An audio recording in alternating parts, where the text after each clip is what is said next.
저는 어린 시절 아버지가 계시지 않아서 어머니께서 주로 경제 활동을 하시고 가정생활을 돌보느라 굉장히 바쁘셨습니다. 그래서 집안에 누나와 저 이렇게 둘이 남겨질 때가 많았고요. 그리고 누나가 상급자가 될수록 먼저 학교를 가야 되는 경우가 많아서 저 혼자 집에 남아있는 경우가 꽤 많았습니다. 그래서 어머니께서 뭘 많이 해주셨냐 하면은 그 당시 형편이 좋지는 않았지만 비디오를 한 편씩 빌려다 주셨어요. 그 당시 비디오 가게 가면 1,000원 주면은 비디오를 한 편 빌릴 수 있었는데요. 뭐 밖에 나가서 놀면 참 좋겠는데 하필 그때 개구리 소년이 유행하던 때라서 밖에도 함부로 못 나가고 집안에서 이렇게 비디오를 시리즈로 빌려보게 되는 때가 많았습니다. 그런 식으로 우리 가정은 함께 TV를 보면서 함께 교제할 때가 많았는데요.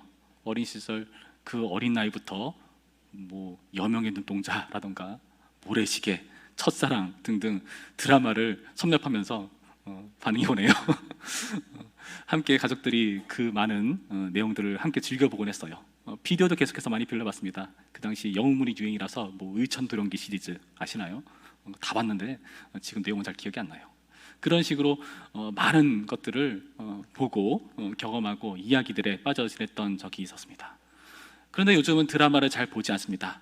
언제부터 보지 않기 시작했냐 하면은 이 드라마를 보기 시작하니까 시간이 많이 뺏기더라고요. 그리고 중간에 끊을 수가 없겠더라고요. 참 그 작가들이 대단한 게 다음 편을 볼 수밖에 없게 그 전회를 마무리하지 않습니까? 그래서 이걸 어떻게 끊어야 되나 고민하다가 계속 끝까지 보게 되더라고요. 그래서 애초에 처음부터 보지 않겠다 하고 안 보기 시작한 지 꽤 됐습니다. 대신에 다른 곳으로 눈을 돌리기 시작했습니다. 요즘 저도 보기에는 굉장히 젊어 보이지만 나름대로 부록의 나이가 됐어요.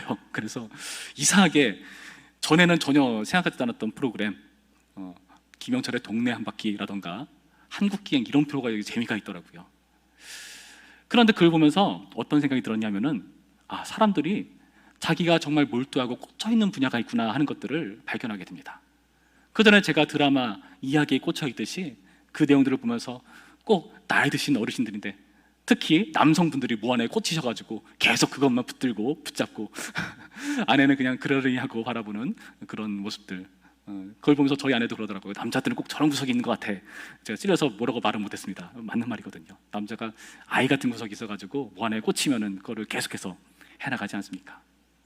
그런데 그 모습을 보면서 이 세상에도 많은 사람들이 여러 가지 것들에 꽂혀 있고 사로잡혀 있는 것을 확인하게 되었습니다.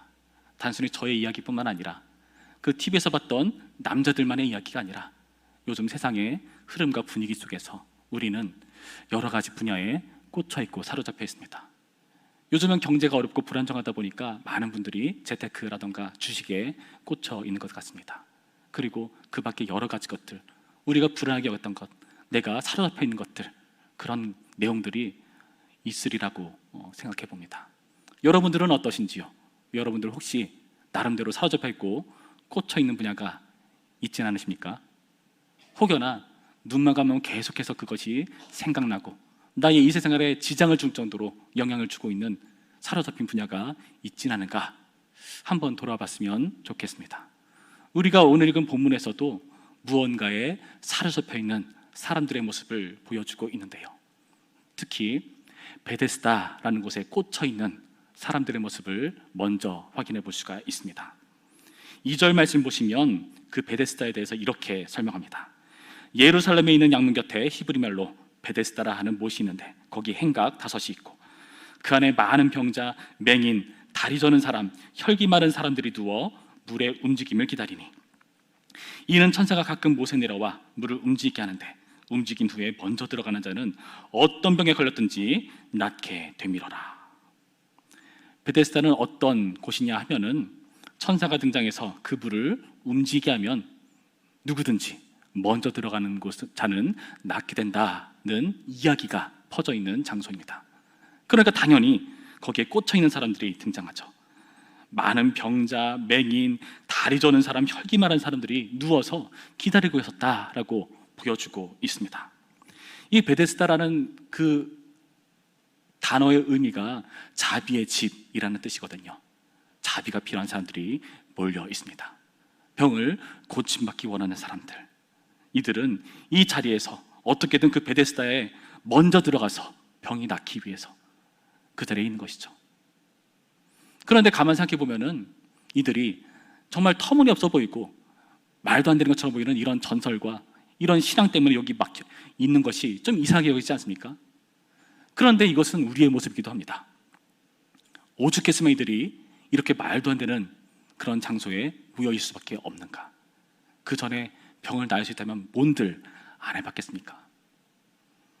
저는 길을 가다가 곳곳 돌멩이가 있는 곳을 보면은 꼭 발견하는 것이 있어요. 돌을 항상 누군가 쌓아놓더라고요.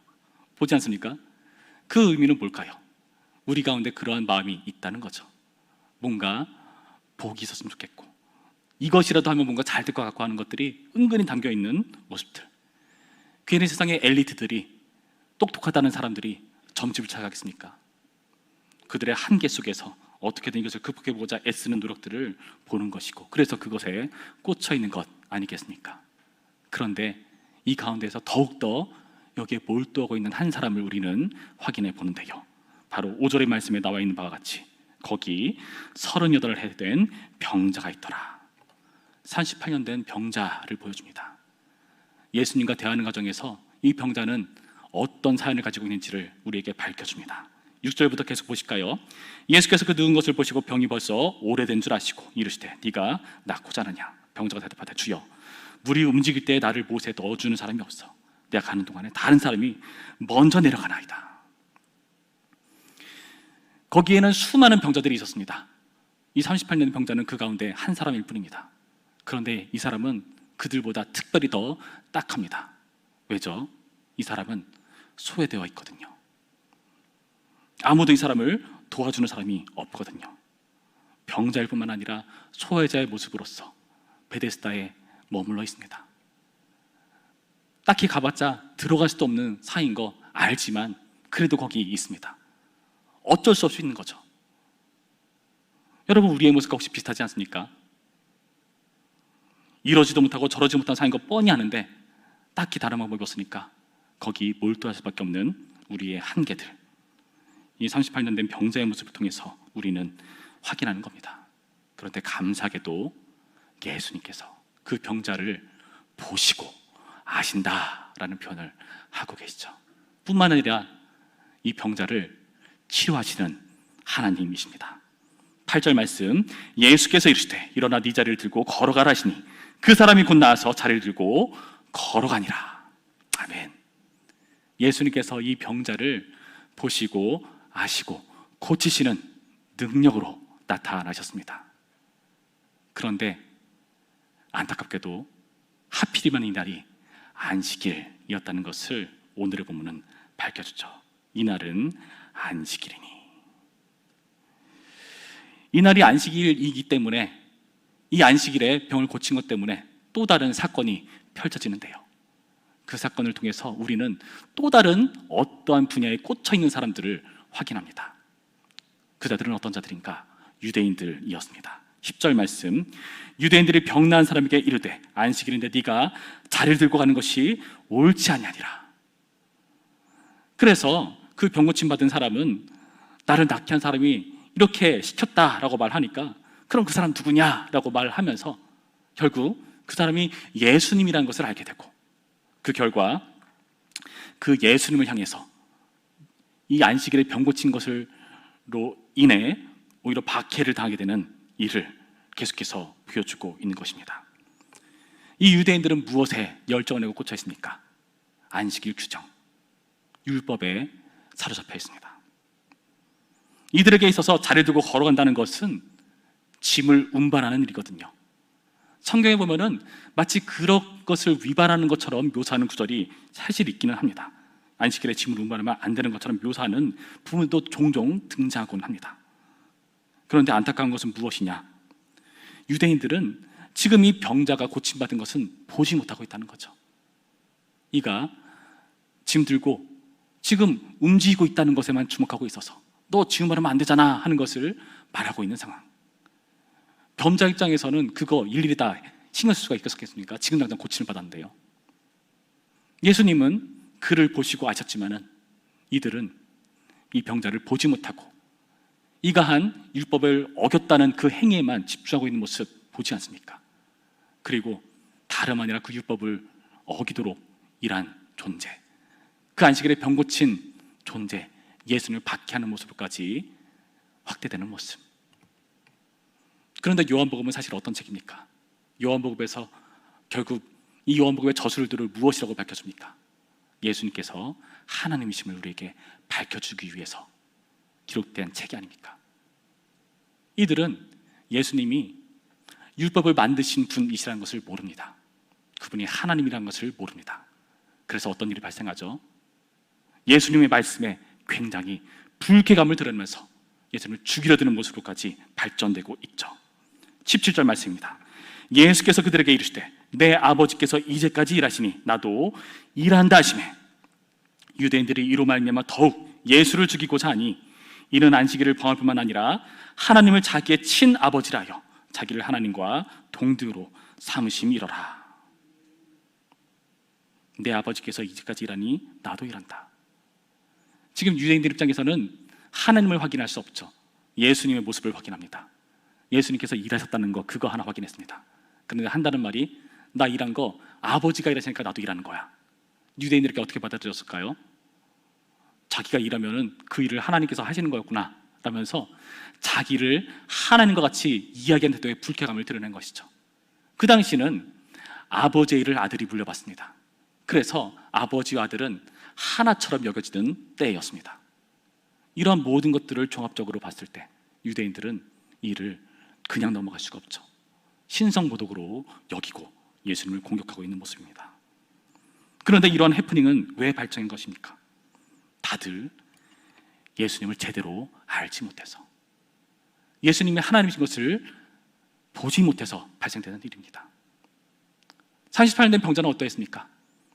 누가 그렇게 했냐라고 했을 때 예수님이 누군지 대답을 못합니다. 13절 말씀에 고침받은 사람은 그가 누구인지 알지 못하니 라고 얘기를 하죠. 예수님을 제대로 알지 못하는 상황. 이 예수님이 하는 것을 알았다면 진작에 병을 고쳐달라고 했겠죠. 그런데 그 앞에서 다른 이야기를 하고 있지 않습니까? 베데스다에 들어가는데 못 들어가 있으다가 지금 이 모양의 이 꼴로 놓여 있다. 그런 말을 하는 천에 머물러 있지 않습니까? 예수님을 보지 못하고 알지 못하기 때문입니다. 지금 이 유대인들은 예수님을 왜 죽이려고 합니까? 예수님을 하나님으로 알지 못하기 때문에 비롯된 사건인 것입니다. 그런데 예수님은 사실 어떤 분이시죠? 예수님은 이들은 안식일에 일을 한 것 때문에 예수님을 굉장히 박해하고 곤란하게 여겼지만 사실 예수님은 그 누구보다 안식일에 열정을 내시는 분이십니다. 안식일을 그 누구보다 가장 온전히 이루시기 위해서 열정을 내시는 분이십니다. 그러기 위해서는 우리가 이 안식일의 규정을 제대로 이해할 필요가 있는데요. 안식일에 대한 여러 가지 이야기들이 있지만은 그 안식일을 우리가 면밀히 제대로 알기 위해서는 그 안식일의 목적과 그 발생된 이유를 확인하면 가장 정확하죠. 그 나머지 것은 다 거기서 파생된 거니까요. 안식일을 지켜야 되는 목적은 무엇일까요? 출애굽기 20장에서 하나님께서 십계명을 들려주시는데 거기서 안식일을 지켜라 라고 말씀하시면서 그 규정의 이유에 대해서 밝혀주십니다. 뭐라 하는지 한번 볼까요?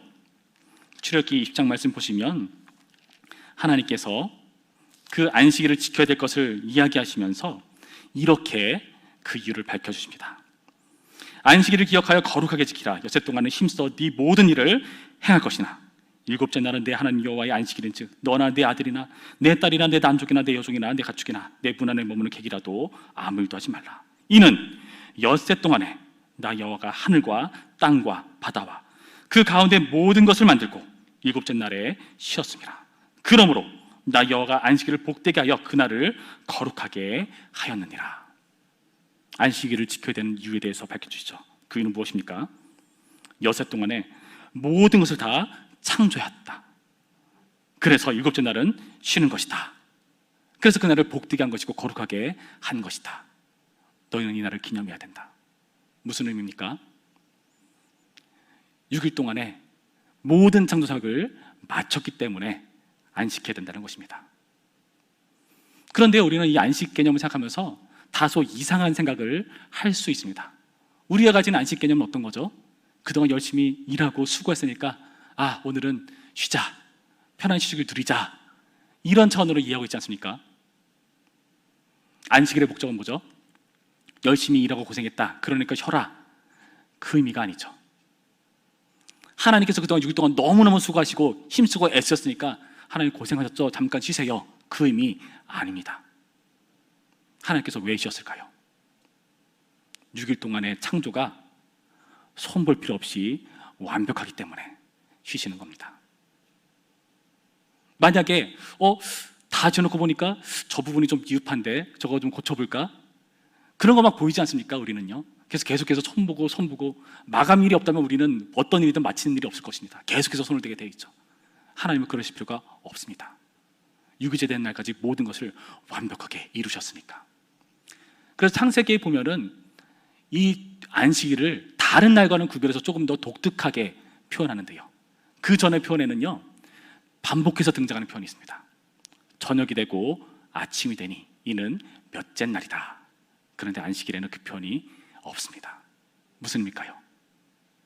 이 안식일이라는 날은 24시간이라는 그 개념으로 규정되는 날이 아니다. 하나님께서 이 창조를 완벽하게 더 이상 손댈 필요 없이 이루셨기 때문에, 하나님의 온전하심을 우리가 믿기 때문에 이 안식일을 기념하는 것이다. 여러분, 이것이 안식일을 지키게 되는 이유라고 밝혀주고 계신 것입니다. 그래서 이 안식은 영원하죠. 그런데 우리는 여기서 이상한 것을 발견하죠. 예수님께서 아까 무엇이라고 하셨죠? 내 아버지께서 이제까지 일하시니 나도 일한다. 말이 어폐가 있지 않습니까? 안식하셔야 되는데 일하신다. 왜 그럴까요? 제가 미대에 다니던 시절에 이제 4학년 졸업쯤 되면은 졸업 작품을 준비해야 됩니다.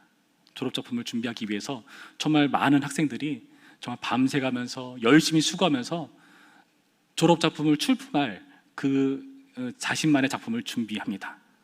정말 열심히 준비해요.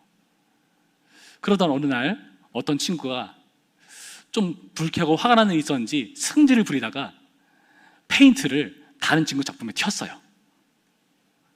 이제 곧 졸업을 앞두고 이것을 검사받아야 되는데 그 작품이 그 튄 페인트 때문에 엉망이 돼버린 겁니다. 기분이 어떨까요? 당황스럽고 화도 나고, 근데 당장 코앞에 이것을 마무리 지어야 되는데 다 버리고 0부터 다시 시작해야 됩니까? 어떻게든 그것을 고치고 수습하려고 애쓰겠죠. 안식일에 완벽한 쉼을 누려야 되시는 하나님께서 왜 내 아버지께서 일하시는 나도 일한다 말씀하실까요?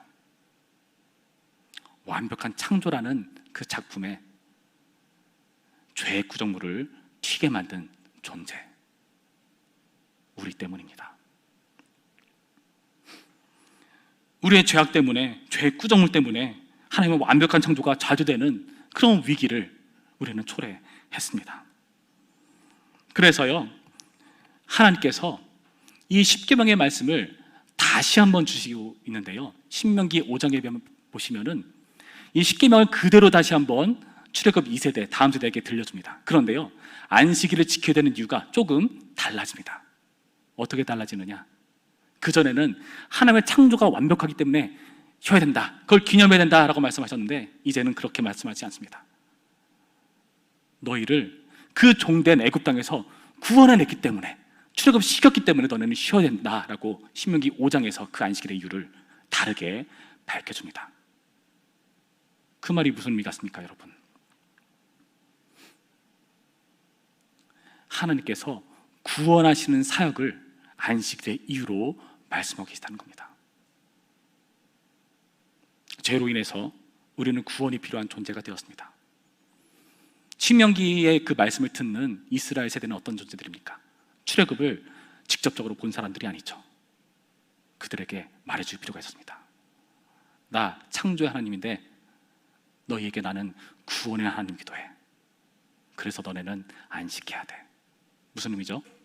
하나님의 창조와 구원은 같은 기조에 있다는 거죠. 하나님의 창조, 구원. 이 구원이 같은 기조라는 것은 무슨 의미냐면은 이 창조를 다시 한번 새롭게 창조한다는 의미가 담겨 있는 것입니다. 그래서 하나님께서 지금 수정 작업을 하신 겁니다. 열심히 재창조 작업을 하시는 거예요. 그것을 구원이라고 우리는 말하고 있는 것입니다.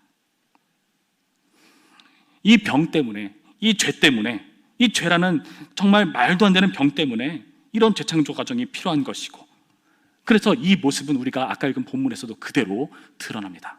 이 38년의 병자가 왜 병이 들게 되었는가를 오늘의 본문은 자세히 밝혀주는데요, 여기서 우리는 힌트를 얻을 수가 있습니다. 14절 말씀 보시면 예수님께서 성전에서 그 병자를 만나셔서 이렇게 말씀하십니다. 그 후에 예수께서 성전에서 그 사람을 만나 이르시되, 보라, 네가 나았으니 더 심한 것이 생기지 않게 다시는 죄를 범하지 말라 하시니.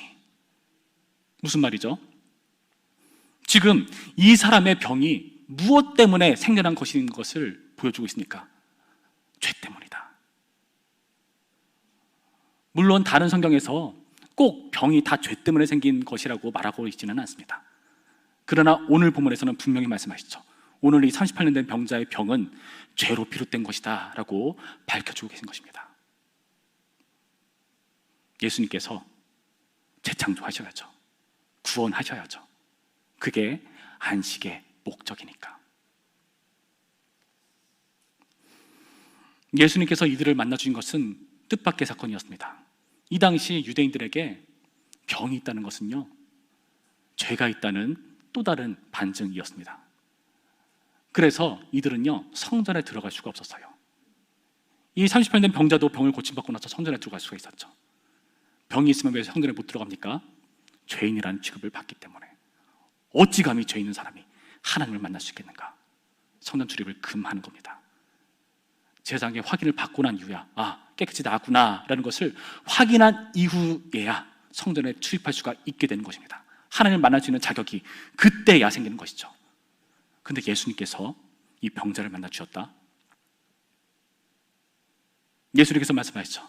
이 성전을 헐어버려라. 내가 4일 만에 다시 세우겠다. 자신이 성전됨을 가리켜 말씀하신 것이라고 밝혀주지 않습니까? 예수님께서 찾아다니는 성전으로 이 죄인을 만나 주신 것입니다.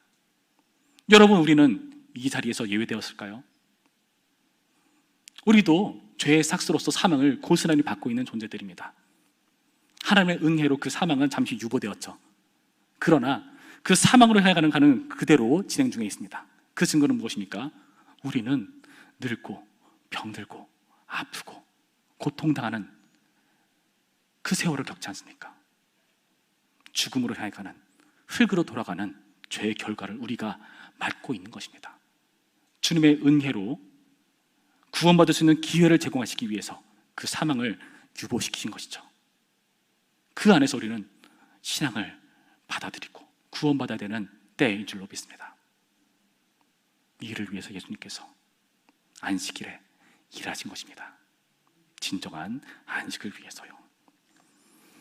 로마서 6장 23절 말씀 보시면 우리에게 이렇게 놀라운 말씀을 주고 계신데요. 로마서 6장 21절부터의 말씀을 제가 읽어드리겠습니다. 너희가 그때 무슨 열매를 얻었느냐? 이제는 너희가 그 일을 부끄러워하나니 이는 그 마지막이 사망입니다. 그러나 이제는 너희가 죄로부터 해방되고 하나님께 종이 되어 거룩함에 이르는 열매를 맺었으니 그 마지막은 영생이라. 죄의 삭은 사망이요 하나님의 은사는 그리스도 예수 우리 주 안에 있는 영생이라. 아멘. 예수님께서 우리를 사망에서 영생으로 옮기시기 위해서 이 안식일에 쉬지 않으십니다. 진정한 안식을 이루시기 위해서 쉬지 않고 계십니다. 여러분 어떠십니까? 요즘 이 예수님 안에서 안식을 누리고 계신가요? 아니면 안식이 없으신가요? 저는 요즘 육체적으로 안식을 누리지 못하는 가운데 있습니다. 열심히 교회 사역을 하고 집에 돌아가면은 안식이 아닌 또 다른 일을 해야 됩니다. 육아라는 것을 하기 시작했습니다. 아내가 밤새 가면서 잠 못 자고 아이를 보다가 제가 가면은 눈이 시퍼래져가지고 왔어? 바꾸자. 이제 바꿔요. 제가 아이를 봅니다. 아이를 볼 때 여러분 다 해보셨겠지만은 애를 재워야죠. 근데 문제는 뭡니까? 아이가 잘 안 자요. 재우려고 무지 애랬습니다. 열심히 분유를 타서 먹입니다. 잘 먹습니다. 저를 닮아서 굉장히 잘 먹어요. 문제는 뭐냐? 소화를 못 시켜요. 좀 적게 먹던가. 열심히 트림을 시킵니다. 트림을 한 번, 두 번, 세 번 합니다. 속으면 안 됩니다. 아직 소화된 게 아니에요. 계속 열심히 했는데 아이가 점점 무거워지니까 이제 못 들겠더라고요. 간신히 걸쳐가지고 열심히 소화시킵니다. 아, 이제 소화가 됐구나. 눕힙니다. 딸꾹질을 시작합니다. 다시 그렇게 세워요. 딸꾹질을 가라앉히기 위해서 계속해서 달립니다. 얘가 딸꾹질 가라앉을 때 막 몸을 막 몸부림치면서 막 비명을 지르면서 막 소리를 질러요. 너무나 순한 아이인데 그때만 그럽니다. 제 귀가 고막이 날 지경이에요. 열심히 딸꾹질을 가라앉히고 아, 이제 됐겠지. 눕힙니다. 눕히면 얘가 눈을 이렇게 떠요. 자는 줄 알았지. 그러면은 당황스럽습니다. 무섭더라고요. 시계를 봅니다. 또 먹여야 될 시간이 다가오고 있어요. 재워야 되나? 이번 텀은 끝났다. 다시 시작하는 거죠. 이것을 반복합니다. 여러분, 제가 이 육아를 하면서 부모가 쉬지 않는다는 것이 무엇인지 알겠더라고요. 아, 사랑이라는 것이 감정으로 사랑하는 것이 아니라 오래 참는 게 사랑이구나 하는 성경의 말씀을 다시 한번 확인해 보았습니다. 아이가 자야 부모에게나 자녀에게나 서로에게 안식을 누릴 수 있는 것이죠. 그 전까지 안식이란 없는 것입니다.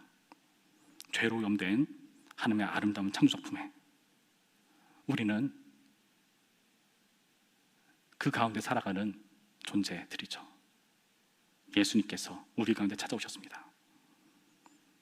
예수 그리스도의 보혈을 흘리셔서 그 보혈의 물감으로 성령께서 우리 가운데 내주셔서 그 성령의 붓으로 우리 가운데 수정 작업을 해나가십니다. 재창조, 구원을 위해서 진정한 안식을 우리에게 주시기 위해서 그 과정을 우리 가운데 열정적으로 해나가고 계시다는 것입니다. 여러분, 저는 오늘부터 시작해서 다음번 수요예배 때까지 중고등부 때 수련회 때 하는 주제들을 다루려고 합니다. 오늘 했던 이야기가 첫 번째 이야기였고요. 다음번에 두 번째 이야기를 들려드리고 세 번째 이야기는 하진 않을 겁니다. 세 번째 이야기는 제가 예전에 금요기도회 때 한번 여러분들에게 들려줬던 이야기라서 하진 않을 겁니다. 제가 아이들에게 이 하나님의 열정을 들려주면서 아이들에게 기대하는 바가 있었습니다. 아이들이 뭘 해도 열정이 없어 보이지 않습니까? 동공은 풀린 것 같고 아무 생각도 없는 것 같고 그냥 그저 그렇게 하루하루 허송세월 보는 것처럼 보이지 않습니까? 저도 그렇게 보이더라고요. 이 아이들에게 하나님의 열정을 소개시켜주고 싶더라고요. 너희는 이렇게 대충 살아서는 안 되는 존재다라는 것을 확인시켜주고 싶더라고요. 여러분, 우리의 모습을 돌아봤으면 좋겠습니다. 아이들은요, 게임이라던가 연예인이라던가 친구라던가 그 막 여러 가지 것들에 사로잡혀서 거기에 열정을 내느라 하나님의 열정을 무시하고 외면해 버릴 때가 많습니다. 아이들의 모습뿐만일까요? 우리의 모습은 어떻습니까? 혹시 여러분은 사로잡고 있는 그 분야가 사실 무언가에 사로잡히고 그것에 열정을 내는 것은 좋은 경험이지만 그것이 하나님의 열정을 보지 못하게 만들 정도로 우리에게 해를 끼친다면 그것은 잘못된 것이겠죠. 자제하거나 어떨 때는 단호에 끊는 노력도 해야 되는 줄로 믿습니다. 우리의 안식을 위해서 쉬지 않으신 하나님을 여러분 주목해 보시기 바랍니다. 그리고 그 안에서 참다운 안식을 누리시고 그 구원의 기쁨과 감격을 노래하시면서 주님, 내가 주님께서 주시는 그 열정에 반응하면서 우리도 주님께 열정을 내보겠습니다. 하나님의 안식에 동참하는 그 열정을 내므로써 오히려 열정을 내고 일함으로써 그 안식을 누리는 이런 아이러니한 놀라운 일들을 내가 누리겠습니다. 다짐하는 우리 모두가 되기를 주님의 이름으로 축원드립니다. 주님의 안식을 누리고자 다짐하는 마음으로 함께 찬양합니다.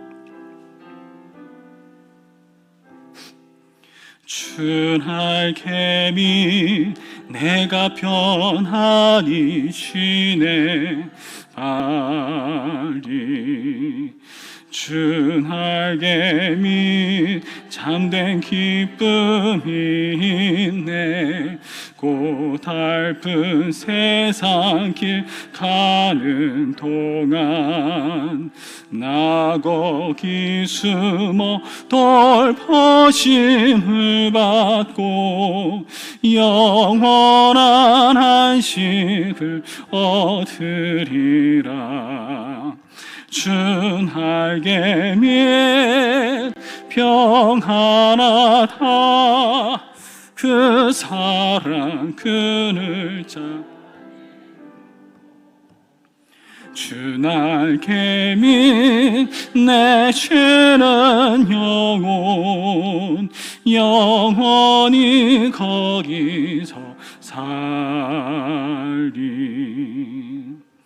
우리 들은 말씀을 생각하시면서 기도하시겠습니다. 하나님, 나의 인생 가운데 안식을 누리지 못하고 내가 주님 외에 다른 것에 너무나 사로잡혀서 하나님 주시는 안식을 외면하고 그것에서 안식을 찾을 수 있는 것인 양 속아서 우리가 주님의 안식을 누리지 못한 죄악된 모습으로 걸 때가 많았습니다.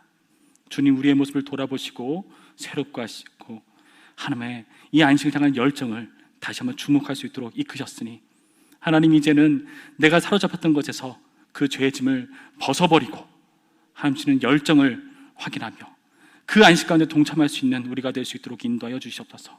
나를 사로잡고 있는 것이 주식입니까? 재테크입니까? 자녀입니까? 남편입니까? 아내입니까? 회사입니까? 혹은 나의 취미생활입니까? 친구입니까? 하나님, 나를 돌아보셔서 나를 깨닫게 하셔서 그 모든 것 가운데에 하나님보다 더 사랑하고 더 집중한 것이 있다면, 그것이 나에게 안식을 주실 것이라 착한 부분이가 있다면 정직하게 보여주시옵시고 그 안에서 내가 다시 한번 주님을 향한 안식을 돌아보며 그 안식을 누리는 존재로, 예수님의 열정을 확인하는 존재로 설 수 있도록 인도해달라고 우리 다 함께 기도합니다. 기도하겠습니다. 참 좋으신 하나님, 감사드립니다. 우리에게 안식을 주시고자 지금도 일하시고 역사하시는 하나님을 바라봅니다. 십자가상 위에서 다 이루셨다라고 선포하신 그 하나님의 선언을 우리가 다 듣고 우리가 확신하고 그 기대를 가지고 오늘 하루하루 살아가겠사오니 주님, 오늘 하루의 삶 가운데 안식을 지향할 수 있도록 인도하여 주시옵시고 그 가운데에서 주님의 참다운 안식을 누리는 과정에서 기쁨과 행복을 되찾을 수 있도록 도와주시옵소서. 헛된 것에 쏟았던 그 열정을 우리가 다시 한번 조정하여서 주님을 향한 열정으로 돌릴 수 있도록 인도하여 주시옵시고 수고하고 무거운 짐을 벗어버리고 우리에게 참다운 안식을 주는 쉽고 가벼운 주님 주시는 멍에를 매는 그런 주님의 귀한 자녀일 수 있도록 인도하셔서 그 안식에 동참하는 자로 설 수 있도록 이끌어 주시옵소서. 이 모든 축복과 은혜가 우리 송탄제 교회에 가득할 수 있도록 도우시고 함께하여 주시옵소서. 예수님의 이름으로 기도드렸습니다. 아멘.